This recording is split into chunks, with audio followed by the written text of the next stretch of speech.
મેળો હોય ને, આપણે તો બધા ગામડાઓમાં મેળા જોયા છે. સવારના 9 વાગ્યાના મેળામાં જઈ આખોય મેળામાં બધુંય મળતું હોય. રમકડાય મળતા હોય, કેળાય મળતા હોય, બધુંય મળતું હોય. તમે જો બધું જાત જાતની દુકાન હોય. ઈ મેળામાં તમે સવારના 11 વાગ્યાના 9 વાગ્યાના અંદર વયા જાઓ, પછી આખોય મેળો જોઈને તમે સાંજે બહાર નીકળો ત્યારે એમ થાય કે લે સાંજ પડી ગઈ. થાય છે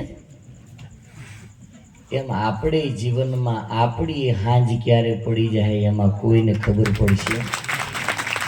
અને આમાં બધાના અનુભવ છે. બધાય આમાં 70 વર્ષના બેઠા છે, 60 વર્ષના બેઠા છે. આમાં હકીકતમાં સાચું બોલજો, એવું નથી થતું કે હજુ તમારે ઘણી વાર છે. આ હું 60 પગી ગયો, આ થાય ઘણાને મનમાં થાય. આ ખરેખર એ તો જ્યારે અનુભવ આપણે કરીએ ત્યારે ખબર પડે કે હે મારા આટલા બધા વર્ષ થઈ ગયા. પણ ક્યારેક અંધારું થઈ જાય એટલે ગંગા સતી બોલ્યા, વીજળીના ચમકારે મોતીડા પરોવ્યો પાનબાઈ. જો ને પોપટની કેવડી નાની ઉંમર છે.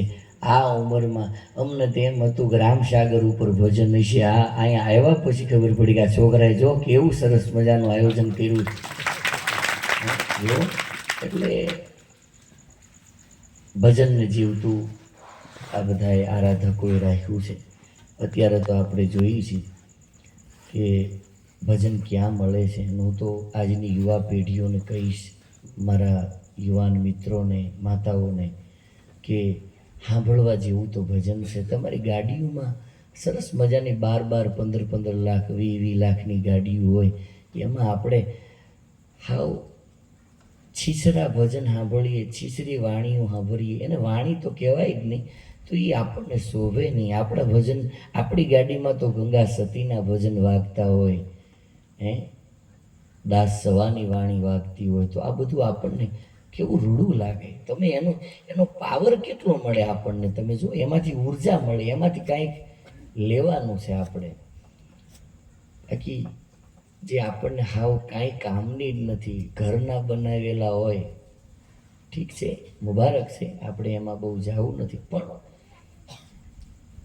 એ આપશે નહીં. આ ભજનો છે ને, એ આપણને જીવાડી રાખે છે. આખી રાત તમે જો બેહી રહ્યો તોય આપણને એમ થાય કે ઓહો આનો કેવો પાવર રહેશે. મહાપુરુષોએ તો આખી જિંદગી કાઢી નાખી, આપણે તો 2-3 કલાક કાઢવાના. કેવું ભજન હશે એ રામસાગર ઉપર. ગંગા સતી, પાનબાઈ, મીરાન, જલારામ ને, તુકારામ ને, સવારામ ને. અને આજે તો હવે બહુ સારી સુવિધા છે. માતાઓ, મારા વડીલો થોડો સમય પાછળ વયા જાય, એડિયાના દીવા કરી નાખું. એક બાપુ બોલતા હોય, નાખું ગામ સાંભળતું હોય. કેવી મજા હતી જોડે. એક બાપુ વાત કરે ને, એક સારી વાત એટલે 6 મહિના સુધી ગામમાં એમ થાય કોઈલા બાપુ આમ કહેતા, તોયલા બાપુ. અને આજ તો રોજ નવું જ હોય, બાપુ રોજ નવા. એટલે પણ આ તો મહાપુરુષોનો માલ છે. અને આ છે ને, આમાં તમને હું વિશેષ તો કાંઈ નથી કહેતો. ફાયદો થાય કે નહીં થાય એ મને ખબર નથી, પણ ખોટ તો નહીં જ જાય આમાંથી. આમાં ખોટ ન જાય. નફાની તો ખબર નથી, પણ ખોટ નહીં જાય. કારણ કે આ બહુ મજા આમાં બેહજો. ગમે કે ન ગમે મનને, પણ બેહાડી રાખજો. એક દી એવો આવશે કે અંદરથી ભીતરમાંથી ચમકારો થઈ જાય. અને એ સમય જ્યારે છે ને, કારણ કે સતત ને સતત સાંભળ્યા રહેશું ને, એમાં એકાદો શબ્દ તમારો ને મારો આવશે ને, તેથી આ વાત ચોંટી જાય. બાકી તો હજારો શબ્દો જાહે ખરા ને આવશે ખરા, પણ એક શબ્દ આપણા માટે બન્યો હોય, જેમ જાડેજા માટે બન્યો હતો. એક જ શબ્દ હતો જાડેજા માટે. તમે વિચાર તો કરો. અને એ લાગી ગયો, પણ કેવો લાગ્યો.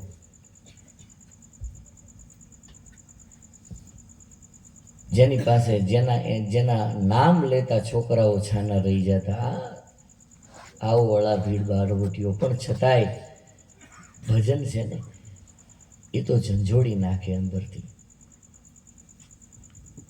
આવું ભજન છે. તમે લાખા લોયણની વાત કરો, તમે જુઓ તો ખરા કેટલો કામી પુરુષ હતો લાખો.